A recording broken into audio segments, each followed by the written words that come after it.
ವಾರ್ತೆಗಳ ವಾರ್ತಾ ಸಂಚಿಕೆಗೆ ಸುಜಾತ ಮಾಡುವ ನಮಸ್ಕಾರಗಳು. ಇಂದಿನ ಮುಖ್ಯಾಂಶಗಳು: ಮಂಡಲ ಪ್ರಶಿಕ್ಷಣ ವರ್ಗ ಕಾರ್ಯಕ್ರಮಕ್ಕೆ ಚಾಲನೆ, ಕಾರ್ಯಕರ್ತರ ಮೇಲೆ ನಿಂತಿರುವ ಪಕ್ಷ ಬಿಜೆಪಿ ಮಲ್ಕಾಪುರೆ. ನವೆಂಬರ್ 20ಕ್ಕೆ ನಗರದಲ್ಲಿ ವಿಜೃಂಭಣೆಯಿಂದ ಸ್ವತಂತ್ರ ಹೋರಾಟಗಾರ ಟಿಪ್ಪು ಸುಲ್ತಾನ್ ಜಯಂತಿ ಆಚರಣೆ. ವಾಹಿದ್ ಲಖನ್. ರಾಜ್ಯದ 2 ವಿಧಾನಸಭಾ ಕ್ಷೇತ್ರಗಳ ಉಪಚುನಾವಣೆಯಲ್ಲಿ ಬಿಜೆಪಿ ಅಭ್ಯರ್ಥಿಗಳ ಜಯಭೇರಿ, ಯಡಿಯೂರಪ್ಪನವರಿಗೆ ತಂದುಕೊಟ್ಟ ಬಲ. ಹುಟ್ಟು ಹೋರಾಟಗಾರ ದಲಿತ ನಾಯಕ ಎಂ ಜಯಣ್ಣ ನಿಧನ, ನಗರದಲ್ಲಿ ಭಾವಪೂರ್ವ ಶ್ರದ್ಧಾಂಜಲಿ. ಹಾಗೂ ಬಿಹಾರ ವಿಧಾನಸಭಾ ಚುನಾವಣೆ, ರಾಜ್ಯದ 2 ವಿಧಾನಸಭಾ ಕ್ಷೇತ್ರದಲ್ಲಿ ಬಿಜೆಪಿ ಅಭ್ಯರ್ಥಿಗಳ ಭರ್ಜರಿ ಜಯ, ನಗರದಲ್ಲಿ ವಿಜಯೋತ್ಸವ. ಭಾರತೀಯ ಜನತಾ ಪಕ್ಷ ಜಿಲ್ಲಾ ಘಟಕದಿಂದ ಇಲ್ಲಿಯ ಶುಕ್ಲತೀರ್ಥದಲ್ಲಿ ಹಮ್ಮಿಕೊಂಡಿರುವ 2 ದಿನಗಳ ಮಂಡಲ ಪ್ರಮುಖರ ಪ್ರಶಿಕ್ಷಣ ವರ್ಗದ ಕಾರ್ಯಕ್ರಮಕ್ಕೆ ಮಂಗಳವಾರ ವಿಧಾನ ಪರಿಷತ್ ಸದಸ್ಯ ರಘುನಾಥ್ ಮಲ್ಕಾಪುರೆ ಚಾಲನೆ ನೀಡಿದರು. ನಂತರ ಅವರು ಮಾತನಾಡಿ, ಬೇರೆ ರಾಷ್ಟ್ರೀಯ ಪಕ್ಷಗಳಂತೆ ಭಾಜಪ ಪಕ್ಷವಲ್ಲ, ಕಾರ್ಯಕರ್ತರ ಮೇಲೆ ನಿಂತಿರುವ ಪಕ್ಷವಾಗಿದೆ. ಇಲ್ಲಿ 3 ವರ್ಷಕ್ಕೆ 1 ಸಾರಿ ಗ್ರಾಮ ಮಟ್ಟದಿಂದ ಪಾರ್ಲಿಮೆಂಟ್ವರೆಗೆ ಅಧ್ಯಕ್ಷ ಮತ್ತು ಪ್ರಧಾನ ಕಾರ್ಯದರ್ಶಿಗಳ ಆಯ್ಕೆ ಮಾಡುವಂತಹ ಪದ್ಧತಿ ಕೇವಲ ಬಿಜೆಪಿಯಲ್ಲಿ ಮಾತ್ರವಿದೆ ಎಂದು ಹೇಳಿದರು. ಬ್ರಿಟಿಷರ ಕಪಿಮುಷ್ಟಿಯಿಂದ ದೇಶಕ್ಕೆ ಸ್ವಾತಂತ್ರ್ಯ ದೊರೆತ ಬಳಿಕ ಸ್ವಾತಂತ್ರ್ಯ ಭಾರತದ ಪ್ರಪ್ರಥಮ ಪ್ರಧಾನಿಯಾಗಿದ್ದ ಜವಾಹರಲಾಲ್ ನೆಹರು ಅವರು ಮಂತ್ರಿಮಂಡಲದಲ್ಲಿ ಡಾಕ್ಟರ್ ಶ್ಯಾಮ್ ಪ್ರಸಾದ್ ಮುಖರ್ಜಿ ಅವರ ಸಚಿವರಾಗಿದ್ದರು ಎಂದು ಹೇಳಿದರು. ಜವಾಹರಲಾಲ್ ನೆಹರು ಅವರಿಂದ ದೇಶದ ಉದ್ಧಾರವಾಗಲು ಸಾಧ್ಯವಿಲ್ಲ ಎನ್ನುವ ವಿಷಯವನ್ನು ಮನಗಂಡ ಅವರು ನೆಹರು ಅವರ ನಿರ್ಧಾರಗಳನ್ನು ವಿರೋಧಿಸಿ ಅಸ್ತಿತ್ವದಲ್ಲಿದ್ದ ರಾಷ್ಟ್ರೀಯ ಸರ್ಕಾರದಲ್ಲಿ ಸಚಿವ ಸ್ಥಾನವನ್ನು ತೊರೆದು ಅಂದು ಶ್ಯಾಮ್ ಪ್ರಸಾದ್ ಮುಖರ್ಜಿ ಮುಂದಾಳತ್ವದಲ್ಲಿ ಸ್ಥಾಪಿತವಾದ ಜನಸಂಘವು ಇಂದು ಭಾರತೀಯ ಜನತಾ ಪಕ್ಷವನ್ನು ಹುಟ್ಟಿಕೊಂಡಿತು ಎಂದು ನುಡಿದರು. ಇದೇ ವೇಳೆ ಜಿಲ್ಲಾಧ್ಯಕ್ಷ ಶಿವಾನಂದ ಮಂಠಾಳ್ಕರ್, ಈಶ್ವರ್ ಸಿಂಗ್ ಠಾಕೂರ್ ಮಾತನಾಡಿದರು.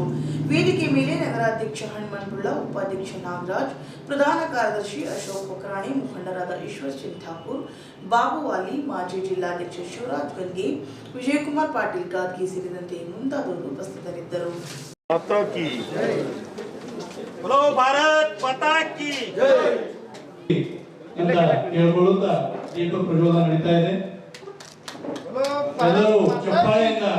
भारतीय जनता पक्ष के बोलो, भारत माता की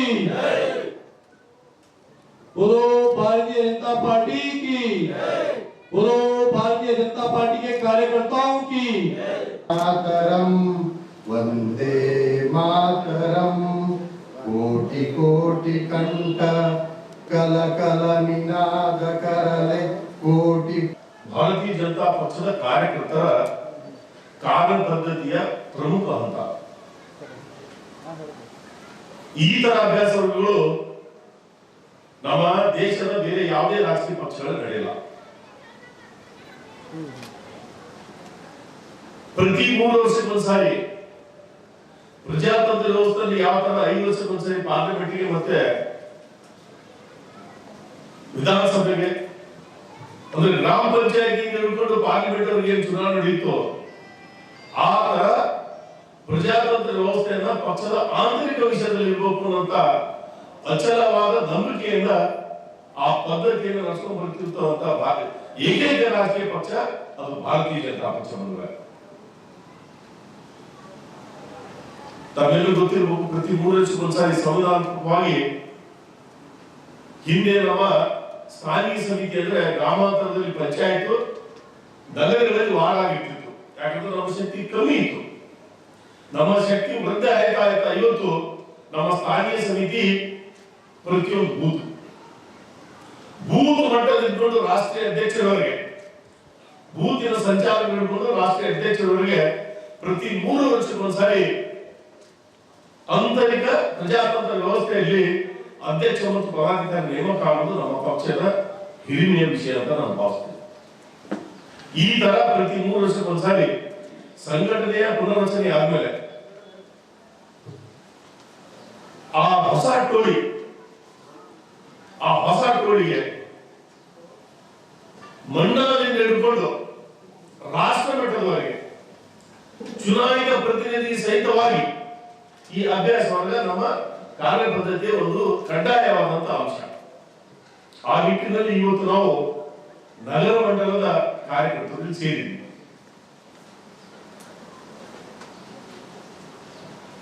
ಬದಲಾಗಿ ನಮ್ಮ ಪಕ್ಷ ಬೇರೆ ಪಕ್ಷ ತರ ಅಲ್ಲ. ಭಾರತೀಯ ಜನತಾ ಪಕ್ಷ ಕಾರ್ಯಕರ್ತರ ಆಧಾರಿತ ಪಕ್ಷ. BJP is A party with difference. BJP party with difference, not differences. ಬೇರೆ ಪಕ್ಷಗಳಿಂದ ಭಾರತೀಯ ಜನತಾ ಪಕ್ಷ ಭಿನ್ನ.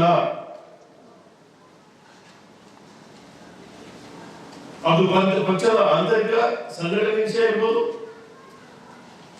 ಚುನಾವಣೆ ಸಂದರ್ಭದಲ್ಲಿ ಅಭ್ಯರ್ಥಿಗಳ ಆಯ್ಕೆಯಾಗಿರ್ಬೋದು, ಯಾವುದೇ ವಿಷಯ ಬಂದಾಗ ನಮ್ಮಲ್ಲಿ ಪಾರದರ್ಶಕವಾದಂತಹ ಕಾರ್ಯಪದ್ಧತಿ ಇದೆ.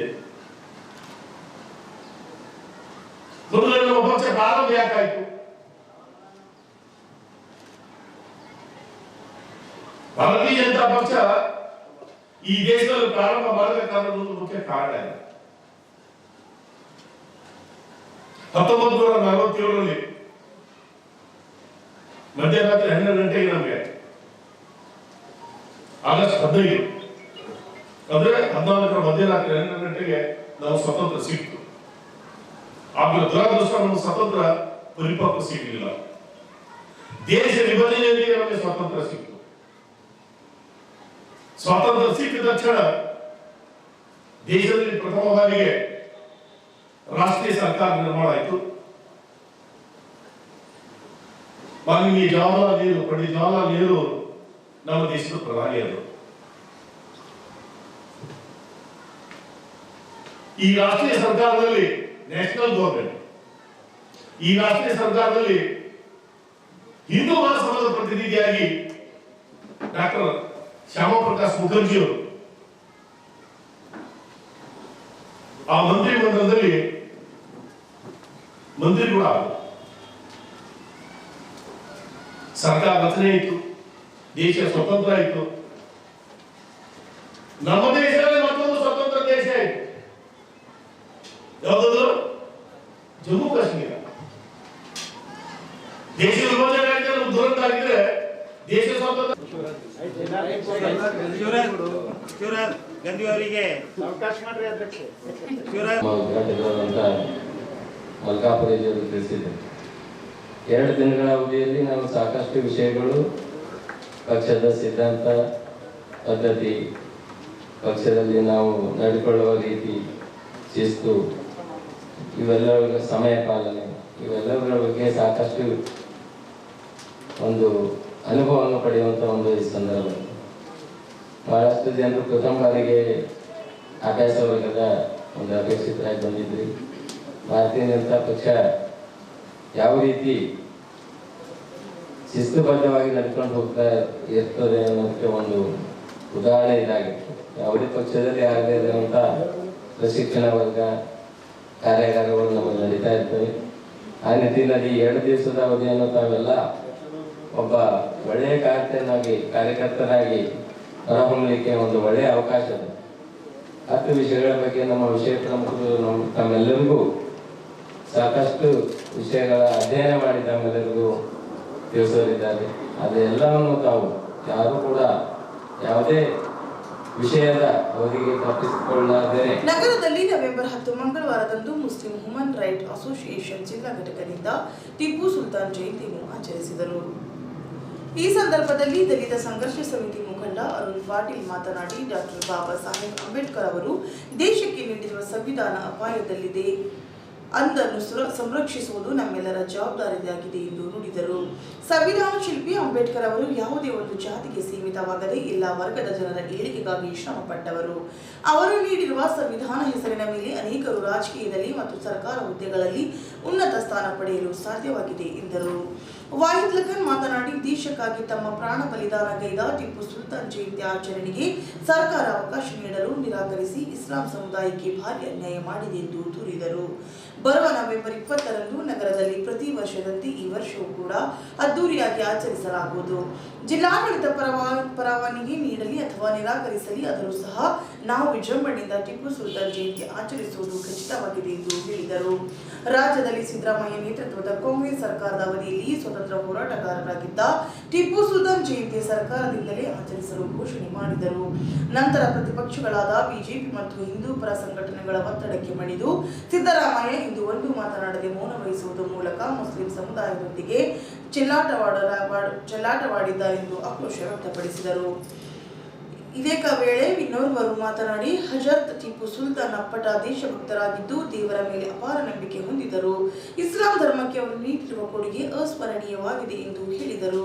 ಕಾರ್ಯಕ್ರಮದಲ್ಲಿ ರಾಜ್ಕುಮಾರ್ ಮೂಲ್ ಭಾರತಿ ಸೇರಿದಂತೆ ಮುಖಂಡರು ಯುವಕರು ಭಾಗವಹಿಸಿದರು. टिप्पू सुल्तान रहमतुल्लाह अलैह कुरान की नज़र में और रसूलुल्लाह सल्लल्लाहु अलैहि वसल्लम की नज़र में और सारे आलम इस्लाम की नज़र में मुर्दा नहीं है बल्कि ज़िंदा है। इसलिए हम हजरत की रूह को यहाँ पर जिस तरीके से हमारे पास एक जगह इधर खाली इधर आ जाओ, झंडे ला जाओ, झंडे लेके आओ, झंडे लेके आओ। शेर मशहूर टिप्पू सुल्तान शहीद रहमतुल्लाह अलैह, शेर मशहूर शहीद रहमतुल्लाह टिप्पू सुल्तान रहमतुल्लाह अलैह, टिप्पू सुल्तान के जय भारत, टिप्पू सुल्तान के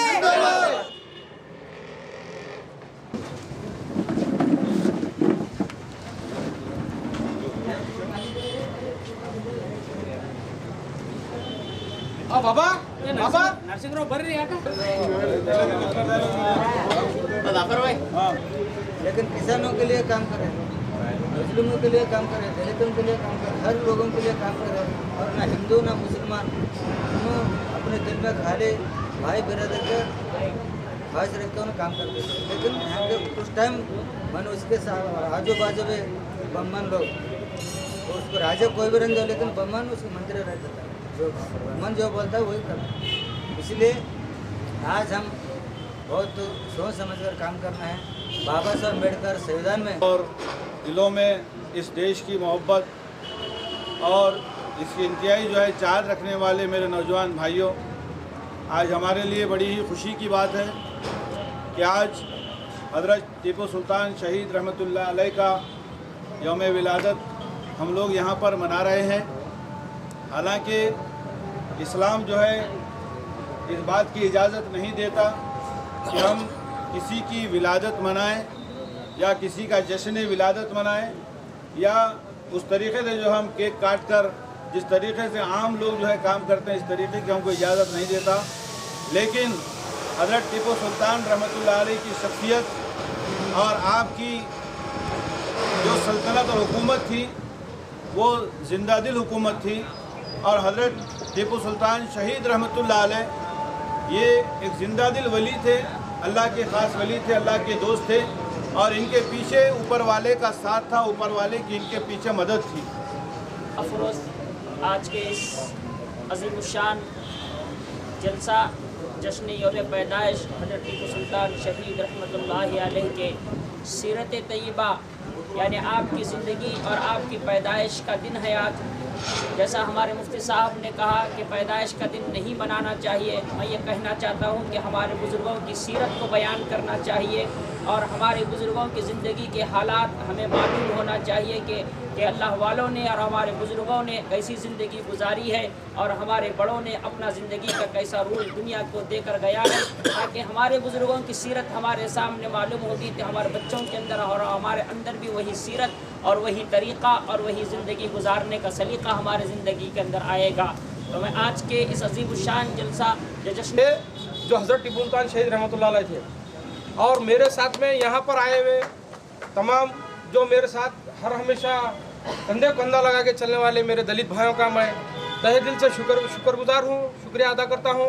और मेरे साथ में यहाँ पे मौलाना लोग और हमारी बहन पेनीना गोड़ा और हमारे दोस्त अहबाब सारे लोग नौजवान साथियों और बुज़ुर्गों, आज का दिन बहुत ही अहम दिन है। ये दिन आज हम पहली मर्तबा नहीं मना रहे हैं क्योंकि हम 15-20 साल से हर हमेशा यौम पैदाइश का दिन हज़रत टिप्पू सुल्तान शहीद रहमतुल्लाह अलैह का अच्छे पैमाने पे मनाते हुए आए थे। बड़े बड़े जलसे किए हम लोगों ने, अच्छे से प्रोग्राम किए, मगर हमें यहाँ की गवर्नमेंट, यहाँ जो प्रेजेंट जो गवर्नमेंट थी वो बीजेपी की या केजीपी की गवर्नमेंट नहीं थी, यहाँ पर कांग्रेस की गवर्नमेंट थी जो हमको जो है ना यौम पैदाइश का दिन मनाने की इजाज़त भी दी गई। फिर बाद में अपोजिशन वाले जैसे फ़िरका परस्त ताकतें जैसे कि बीजेपी, बजरंग दल, विश्व हिंदू परिषद, आरएसएस ऐसे जमातों के दबाव में आकर जो है ना जनाब सिद्धरामैया जी जो अनाउंस भी कर दिए फिर बाद में 4 दीवारी के अंदर जन्मदिन मनाओ बोल के इजाज़त भी दी। और उसी को लेकर जो है ना आज तक हमारी गवर्नमेंट, हमारे यहाँ के एडमिनिस्ट्रेशंस इसी को ये बनाकर जो है ना लेकर चल रहे हैं। मैं इसका पुरजोर खंडन करता हूँ साहब, क्योंकि यौम पैदाइश जन्मदिन जैसे कि हुकूमत हर वो फ्रीडम फाइटर की यौम पैदाइश का दिन मना रहे हैं। हज़रत टीपू सुल्तान शाही रहमतुल्लाह अलैह से इनको क्यों छिड़े हैं भाई?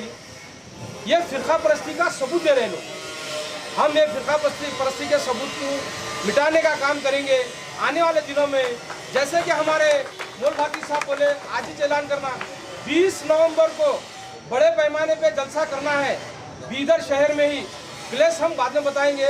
हमारे एसबी वाले भी यहाँ पर मौजूद हैं, वो लोग भी इसको रिपोर्टिंग कर ले, क्योंकि ये ऐसा है मौका ರಾಜ್ಯದ 3 ರಾಷ್ಟ್ರೀಯ ಹರ್ ಆದ್ಮಿಗೆ ಪ್ರತಿಷ್ಠೆಯ ಪ್ರಶ್ನೆಯಾಗಿರುವ ಆರ್ಆರ್ ನಗರ ಮತ್ತು ಶಿರಾ ವಿಧಾನಸಭಾ ಕ್ಷೇತ್ರಗಳ ಉಪಚುನಾವಣೆ ಮಂಗಳವಾರ ನಡೆದ ಮತ ಎಣಿಕೆಯಲ್ಲಿ ಆ 2 ಕ್ಷೇತ್ರಗಳಲ್ಲಿ ಬಿಜೆಪಿ ಅಭ್ಯರ್ಥಿಗಳು ಜಯಭೇರಿ ಸಾಧಿಸುವ ಮೂಲಕ ಬಿಜೆಪಿ ಯಡಿಯೂರಪ್ಪ ನೇತೃತ್ವದ ಸರ್ಕಾರಕ್ಕೆ ಮತ್ತಷ್ಟು ಬಲ ತಂದುಕೊಟ್ಟಿದೆ. ತುಮಕೂರು ಜಿಲ್ಲೆಯ ಶಿರಾ ಕ್ಷೇತ್ರದಲ್ಲಿ ಇದೇ ಮೊದಲ ಬಾರಿಗೆ ಬಿಜೆಪಿ ಗೆಲುವು ಸಾಧಿಸಿದ್ದು, ಬಿಜೆಪಿ ಅಭ್ಯರ್ಥಿ ರಾಜೇಶ್ ಗೌಡ ಅವರು ಭರ್ಜರಿ ಗೆಲುವು ಸಾಧಿಸಿದ್ದಾರೆ. ಬಿಜೆಪಿಯ ರಾಜೇಶ್ ಗೌಡ ಅವರು 72,739 ಮತಗಳನ್ನು ಪಡೆದರೆ, ಪ್ರತಿಸ್ಪರ್ಧಿ ಹಾಗೂ ಮಾಜಿ ಸಚಿವ ಟಿಬಿ ಜಯಚಂದ್ರ 60,000, ಜೆಡಿಎಸ್ ಅಭ್ಯರ್ಥಿ ಅಮ್ಮಾಜಮ್ಮ 34,707 ಮತಗಳನ್ನು ಪಡೆದಿದ್ದಾರೆ. ಈ ಮೂಲಕ ಬಿಜೆಪಿ ಅಭ್ಯರ್ಥಿ ರಾಜೇಶ್ ಗೌಡ 12,418 ಮತಗಳ ಅಂತರದಿಂದ ಗೆಲುವು ಸಾಧಿಸಿದ್ದಾರೆ. ಆರ್ಆರ್ ನಗರ ವಿಧಾನಸಭಾ ಉಪಚುನಾವಣೆಯಲ್ಲಿ ಬಿಜೆಪಿ ಅಭ್ಯರ್ಥಿ ಮುನಿರತ್ನ ಭರ್ಜರಿ ಗೆಲುವು ಸಾಧಿಸಿದ್ದಾರೆ. ಈ ಹಿಂದೆ ಕಾಂಗ್ರೆಸ್ನಿಂದ 2 ಬಾರಿ ಗೆಲುವು ಸಾಧಿಸಿದ್ದ ಮುನಿರತ್ನಂ ಅವರು ಈ ಬಾರಿ ಬಿಜೆಪಿ ಸೇರಿ ಹ್ಯಾಟ್ರಿಕ್ ಗೆಲುವು ಸಾಧಿಸಿದ್ದಾರೆ. ಆರಂಭದಿಂದಲೂ ಮುನ್ನಡೆ ಕಾಯ್ದುಕೊಂಡಿದ್ದ ಮುನಿರತ್ನ ಅವರು ಅಂತಿಮವಾಗಿ 57,672 ಮತಗಳ ಅಂತರದಿಂದ ಜಯ ಗಳಿಸಿದ್ದಾರೆ. ಬಿಜೆಪಿಯ ಮುನಿರತ್ನ ಅವರು ಒಟ್ಟು 1,25,665 ಮತಗಳ ಪಡೆದರೆ, ಸಮೀಪದ ಪ್ರತಿಸ್ಪರ್ಧಿ ಕಾಂಗ್ರೆಸ್ ಅಭ್ಯರ್ಥಿ ಕುಸಮ್ಮ ಅವರು 76,993 ಮತಗಳನ್ನು ಪಡೆದಿದ್ದಾರೆ. ಜೆಡಿಎಸ್ 3ನೇ ಸ್ಥಾನಕ್ಕೆ ತಳ್ಳಲ್ಪಟ್ಟಿದೆ. ಬಿಜೆಪಿ ಮತ್ತು ಕಾಂಗ್ರೆಸ್ನ ಅಬ್ಬರದ ಪ್ರಚಾರ, ಆರೋಪ ಪ್ರತ್ಯಾರೋಪ, ಜಾತಿ ಕಣ್ಣೀರ ರಾಜಕಾರಣದ ಕಾರಣದಿಂದ ರಾಜರಾಜೇಶ್ವರಿ ನಗರದ ಉಪಚುನಾವಣೆ ಭಾರಿ ಕುತೂಹಲ ಕೆರಳಿಸಿತ್ತು. ಅಲ್ಲದೆ ಬಿಜೆಪಿ ಹಾಗೂ ಕಾಂಗ್ರೆಸ್ ಪಕ್ಷಗಳ ಮಧ್ಯೆ ಜಿದ್ದಾಜಿದ್ದಿನ ಪೈಪೋಟಿ ನಡೆಯಬಹುದು ಎಂದು ನಿರೀಕ್ಷಿಸಲಾಗಿತ್ತು. ಆದರೆ ಮತದಾರರ ಪ್ರಭುಗಳು ಬಿಜೆಪಿ ಕೈ ಹಿಡಿದರು. ಫಲಿತಾಂಶ ಹೊರಬೀಳುತ್ತಿದ್ದಂತೆ ಮುಖ್ಯಮಂತ್ರಿ ಬಿಎಸ್ ಯಡಿಯೂರಪ್ಪ ಅವರನ್ನು ಭೇಟಿಯಾದ ಮಾಧ್ಯಮ ಪ್ರತಿನಿಧಿಗಳೊಂದಿಗೆ ಮಾತನಾಡಿ, ನಮ್ಮ ಸರ್ಕಾರ ಜನರ ಯೋಜನೆಗಳು ಹಾಗೂ ಆ ಕ್ಷೇತ್ರದಲ್ಲಿರುವ ಸಮಸ್ಯೆಗಳ ನಿವಾರಣೆಗಾಗಿ ನೀಡಿರುವ ಭರವಸೆಯಿಂದ 2 ಕ್ಷೇತ್ರದ ಮತದಾರರು ಬಿಜೆಪಿ ಅಭ್ಯರ್ಥಿಗಳ ಗೆಲುವು ತಂದುಕೊಟ್ಟಿದ್ದು ಅವರಿಗೆ ಅಭಿನಂದನೆ ಸಲ್ಲಿಸುವುದಾಗಿ ಎಂದರು. ಶಾಸಕ ಪಿ ನಾರಾಯಣರವರ ನಿಧನದಿಂದಾಗಿ ನಡೆಯಬೇಕಾದ ಬಸವ ಕಲ್ಯಾಣ ವಿಧಾನಸಭಾ ಕ್ಷೇತ್ರದ ರಾಜ್ಯದ ದಲಿತ ಹಿರಿಯ ಹೋರಾಟಗಾರರಲ್ಲಿ ಒಬ್ಬರಾದ ಹುಟ್ಟು ಹೋರಾಟಗಾರರೆಂದೇ ಪ್ರಖ್ಯಾತ ಹೊಂದಿರುವ ಎಂ ಜಯಣ್ಣ ಅವರು ನವೆಂಬರ್ 9ರಂದು ಬೆಂಗಳೂರು ಖಾಸಗಿ ಆಸ್ಪತ್ರೆಯಲ್ಲಿ ನಿಧನರಾಗಿದ್ದರು. ಅವರ ನಿಧನ ಪ್ರಯುಕ್ತ ನವೆಂಬರ್ 10 ಮಂಗಳವಾರದಂದು ನಗರದ ಅಂಬೇಡ್ಕರ್ ಸರ್ಕಲ್ನ ಜಿಲ್ಲೆಯ ದಲಿತ ಸಂಘಟನೆಗಳ ಒಕ್ಕೂಟದಿಂದ ಭಾವಚಿತ್ರಕ್ಕೆ ಮಾಲಾರ್ಪಣೆ ಮಾಡಿ ಗೌರವ ನಮನ ಸಲ್ಲಿಸುವುದರೊಂದಿಗೆ ಭಾವಪೂರ್ಣ ಶ್ರದ್ಧಾಂಜಲಿ ಸಲ್ಲಿಸಿದರು. ಈ ಸಂದರ್ಭದಲ್ಲಿ ಮುಖಂಡ ಅರುಣ್ ಪಟೇಲ್ ಮಾತನಾಡಿ, ಅವರ ಅಗಲಿಕೆಯಿಂದ ಒಬ್ಬ ದಲಿತ ನಾಯಕ ಹಾಗೂ ಹೋರಾಟಗಾರರನ್ನು ಕಳೆದುಕೊಂಡಿದ್ದು ತುಂಬಲಾರದ ನಷ್ಟವಾಗಿದೆ ಎಂದು ಕಂಬನಿ ಮಿಡಿದರು. ದಲಿತ ಸಂಘರ್ಷ ಸಮಿತಿ ಸಂಸ್ಥಾಪಕರಾದ ಪ್ರೊಫೆಸರ್ ಬಿ ಕೃಷ್ಣಪ್ಪ ಗರಡಿಯಲ್ಲಿ ಬೆಳೆದು 1996ರಲ್ಲಿ ಸಮಿತಿ ರಾಜ್ಯ ಸಂಚಾಲಕರಾಗಿದ್ದರು. ದಲಿತರ ಧ್ವನಿಯಾಗಿ ನಿರಂತರವಾಗಿ ದಲಿತರ ಪರ ಹೋರಾಟವನ್ನು ನಡೆಸಿಕೊಂಡು ಬಂದಿದ್ದರು. ರಾಜ್ಯದ ದಲಿತ ಹೋರಾಟಗಾರರಾದ ಜಯಣ್ಣ ಅವರಿಗೆ ದಾವಣಗೆರೆ ಜಿಲ್ಲೆಯ ಶಿವಯೋಗಾಶ್ರಮದ ವೀರಕ್ತ ಮಠದಿಂದ ಶೂನ್ಯಪೀಠ ಅಲ್ಲಮ್ಮ ಶ್ರೀ ಪ್ರಶಸ್ತಿಯನ್ನು ನೀಡಿ ಗೌರವಿಸಲಾಗಿತ್ತು ಎಂದು ಹೇಳಿದರು. ಶ್ರದ್ಧಾಂಜಲಿ ಸಭೆಯಲ್ಲಿ ಮುಖಂಡರಾದ ರಾಜ್ಕುಮಾರ್ ಮೂಲ್ಭಾರತಿ, ಕಲ್ಯಾಣರಾವ್ ಭೋಸ್ಲೆ, ನಾಗೇಂದ್ರ ಎಸ್ ದಂಡೆ, ಬಾಬುರಾವ್ ಪಾಸ್ವಾನ್, ಉಮೇಶ್ ಕುಮಾರ್ ಸೋಳಿಕರ್, ಅರುಣ್ ಪಾಟೀಲ್, ರಾಜ್ಕುಮಾರ್ ಬನೀರ್, ಶ್ರೀಪತರಾವ್ ದಿನಿ, ಶಿವಕುಮಾರ್ ನೀಲ್ಕಟ್ಟಿ, ರವಿಕುಮಾರ್ ವಾಗೇವಾರೆ, ಓಂ ಪ್ರಕಾಶ್ ಬಾವಿಕಟ್ಟೆ, ಚಂದ್ರಕಾಂತ್ ನಿರಾಟೆ, ಅಭಿ ಕಾಳೆ, ಸಂದೀಪ್ ಕಾಟೆ, ಮಾರುತಿ ಸೂರ್ಯವಂಶಿ, ಮಲ್ಲಿಕಾರ್ಜುನ್ ಚಿಟ್ಟಾ, ದಿಲೀಪ್ ರುದ್ರೆ, ಪ್ರಭಾಕರ್ ಹೊನ್ನ, ರಾಜ್ಕುಮಾರ್ ಶೇರಿಕರ್, ರಾಜ್ಕುಮಾರ್ ಡೋಂಗ್ರೆ, ಅಶೋಕ್ ಸಂಗಮ್, ಸಂಜೀವ್ ಮೇತ್ರೆ, ಅರುಣ್ ಭಾಗವಹಿಸಿದರು.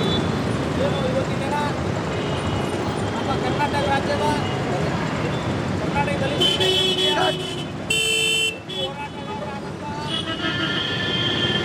ಚಳವಳಿಯ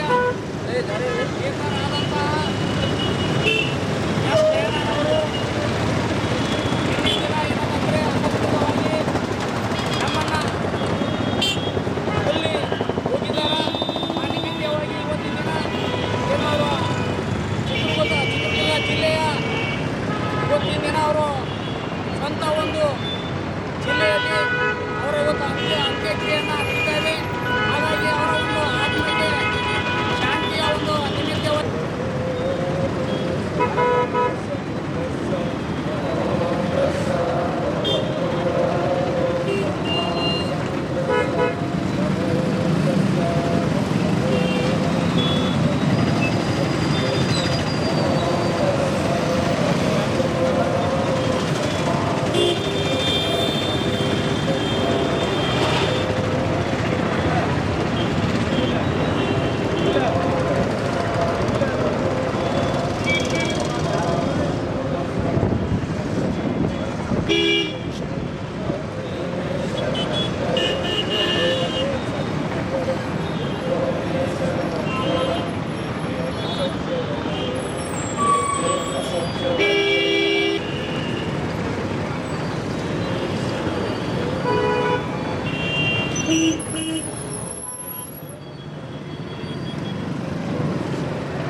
ಹೋರಾಟಗಾರರೇ ಎಂ ಜಯಣ್ಣವರು ಈ ರಾಜ್ಯಕ್ಕೆ ಬಹಳ ದೊಡ್ಡ ದಲಿತ ಚಳವಳಿನ ಶಕ್ತಿ ಕೊಟ್ಟಿದಂಥವರು. ಬಿ ಕೃಷ್ಣಪ್ಪರ ನೇತೃತ್ವದಲ್ಲಿ ಮೊದಲನೇದಾಗಿ ರಾಜ್ಯ ಸಂಚಾಲಕ ಆಗಿ ಚಿತ್ರದುರ್ಗದಲ್ಲಿ ಆಯ್ಕೆಯಾದಾಗ ಇಡೀ ಕರ್ನಾಟಕ ರಾಜ್ಯದಲ್ಲಿ ಒಂದು ದೊಡ್ಡ ಚಳವಳಿನೇ ಮೂಡಿತು. ಇಡೀ ಎಲ್ಲ ಸಮುದಾಯವನ್ನು ಒಗ್ಗೂಡಿಸಿ ಕರ್ನಾಟಕದಲ್ಲಿ ಭಾಳ ದೊಡ್ಡ ಮಟ್ಟದಾಗ ಒಂದು ಚಳವಳಿ ಮಾಡಿ ಸರ್ಕಾರನೇ ಅಲುಗಾಡ್ತಕ್ಕಂಥ ಶಕ್ತಿ ಅವರಿಗಿತ್ತು. ಇವತ್ತು ಒಬ್ಬ ಧೀಮಂತ ಹೋರಾಟಗಾರ ದಲಿತ ಕಣ್ಮಣಿಯಾಗಿರ್ತಕ್ಕಂಥ ಎಂ ಜಯಣ್ಣವರು ಇವತ್ತು ನಾವು ಕಳ್ಕೊಂಡಿದ್ದೀವಿ. ಇವತ್ತು ದಲಿತ ಸಮುದಾಯಕ್ಕೆ ಬಹಳ ದೊಡ್ಡ ತುಂಬಲಾರದಂಥ ಒಂದು ನಷ್ಟ ಆಗಿದೆ. ಅಂಥ ಹೋರಾಟಗಾರರು ಲಕ್ಷಕ್ಕೊಬ್ಬರು ಹುಡ್ತಾರ, ಅಂಥವರಲ್ಲಿ ಇವರು ಒಬ್ಬರಾಗಿದ್ದರು. ಅವ್ರ ಹೋರಾಟಕ್ಕೆ ಇವತ್ತು ನಾವೆಲ್ಲ ಇವತ್ತು ಅವ್ರ ಹೋರಾಟದ ಕುಡಿಗಳೇ ನಾವೆಲ್ಲ ಇದ್ದೀವಿ. ಇಡೀ ಕರ್ನಾಟಕ ರಾಜ್ಯದಲ್ಲಿ ಇವತ್ತು ಎಡಬಲ ಅನ್ನೋದಕ್ಕಂಥ ಇದನ್ನೇ ಗೊತ್ತೇ. ಬೀದರ್ ಜಿಲ್ಲೆಯ ದಲಿತ ಸಂಘಟನೆಗಳು ಒಕ್ಕೂಟ ಪರವಾಗಿ ಎಂ ಜಯಣ್ಣನವರು ನಮ್ಮಿಂದ ಅಗಲಿ ಹೋಗಿದ್ದಾರೆ. ಎಂ ಜಯಣ್ಣವರು ಚಿತ್ರದುರ್ಗ ಜಿಲ್ಲೆಯವರು. ಅವರು ಪ್ರೊಫೆಸರ್ ಬಿ ಕೃಷ್ಣಪ್ಪರ ನಾಯಕತ್ವದಲ್ಲಿ ಒಂದು ಹೋರಾಟದ ಮುಂಚೂಣಿಯಲ್ಲಿ ಬೆಳೆದಂಥ ವ್ಯಕ್ತಿ. ಅವರ ಸಮಕಾಲೀನ ಅನೇಕ ಹೋರಾಟಗಾರರು ಇನ್ನೂ ಇದ್ದಾರೆ. ಅದೇ ರೀತಿ ಅವರ ಸಮಕಾಲೀನವರಾದಂಥ ನಮ್ಮ ಇವರು ಹರಿಹರನ ಸ್ವಾಮಿಯವರು ಮತ್ತು ಡಿ ಜಿ ಸಾಗರ್ ಅವರು, ಮಾವಳಿ ಶಂಕರ್ ಅವರು, ಅವರೆಲ್ಲ ಸಮಕಾಲೀನ ವ್ಯಕ್ತಿಗಳೇ. ಆ ನಿಟ್ಟಿನಲ್ಲಿ ಇವತ್ತು ಅವರ ಹೋರಾಟಗಳು ಇಡೀ ಬೆಂಗಳೂರು ಅಲ್ಲದೆ ಇಡೀ ರಾಜ್ಯದಲ್ಲಿ ಸುಮಾರು 74ರಿಂದ ಚಳವಳಿಯಲ್ಲಿ ಧುಮುಕಿದಂಥ ವ್ಯಕ್ತಿ. ಅನೇಕ ಹೋರಾಟಗಳು ಜನಪರದ ಹೋರಾಟ. ಆರ್ಆರ್ ನಗರದಲ್ಲಿ ನಡೆದ ವಿಧಾನಸಭಾ ಕ್ಷೇತ್ರದ ಉಪಚುನಾವಣೆ ಹಾಗೂ ದೇಶದ ಬಿಹಾರ ರಾಜ್ಯದ ವಿಧಾನಸಭಾ ಚುನಾವಣೆ ಎನ್ಡಿಎಯ ಅಭೂತಪೂರ್ವ ಜಯ ಸಾಧಿಸಿದ ಹಿನ್ನೆಲೆಯಲ್ಲಿ ಇಲ್ಲಿಯ ಕಾರ್ಯಕರ್ತರು ಮುಖಂಡರು ವಿಜಯೋತ್ಸವ ಆಚರಿಸಿದರು. ಇದೇ ವೇಳೆ ಮುಖಂಡರಾದ ಬಾಬುವಾಲಿ ಮಾತನಾಡಿ ದೇಶದ ಬಿಹಾರ ರಾಜ್ಯದಲ್ಲಿ ನಡೆದ ವಿಧಾನಸಭಾ ಚುನಾವಣೆಯಲ್ಲಿ ಹಾಗೂ ರಾಜ್ಯದಲ್ಲಿ ನಡೆದ 2 ವಿಧಾನಸಭಾ ಕ್ಷೇತ್ರದ ಉಪಚುನಾವಣೆಯಲ್ಲಿ ಬಿಜೆಪಿ ಅಭ್ಯರ್ಥಿಗಳ ಗೆಲುವು ಸಂತಸ ತಂದಿದೆ ಎಂದು ಹೇಳಿದರು. ಇದೇ ವೇಳೆ ಅಶೋಕ್ ಹೊಕ್ರಾಣೆ, ಹನುಮಂತುಳ್ಳ ಸೇರಿದಂತೆ ಮುಂತಾದವರು ಮಾತನಾಡಿದರು. ಭಾರತ್ ಮಾತಾ ಕಿ ಜೈ, ಭಾರತ್ ಮಾತಾ ಕಿ ಜೈ. ಇವತ್ತಿನ ದಿನ ನಮ್ಮೆಲ್ಲರಿಗೆ ಬಹಳ ಉಲ್ಲಾಸ ದಿನ.